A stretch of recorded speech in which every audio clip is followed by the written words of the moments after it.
তোমাদের সবাইকে জানাই শুভ নববর্ষ। তো আজকে আমি দেখো ছাদ বাগানে কি দেখাতে এসেছি তোমাদের।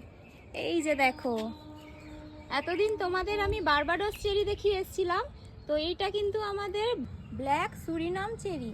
দেখো এটা কিন্তু প্রথমে সবুজ অবস্থায় থাকে, তারপরে পাকলে একটু হলুদ হয়, আর তারপরে পুরো পাকলে এরকম লাল হয়ে যায়।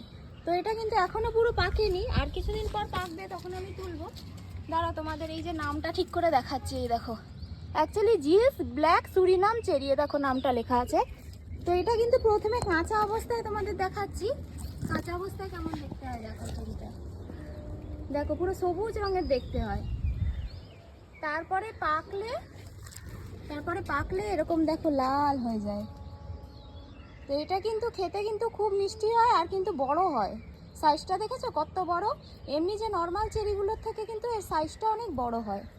তো দেখো দেখতে কিন্তু খুব সুন্দর। আর কিছুদিন পর কিন্তু তো এটাকে আমরা হারভেস্টিং করব, তখন তোমাদের সঙ্গে ভিডিওটা শেয়ার করব। তো আমাদের গাছের এই ব্ল্যাক সুরিনাম চেরি তোমাদের কেমন লাগলো জানাবে। তো ভিডিওটা এখানেই আমি শেষ করলাম। তো চলো আজকের মতো টাটা।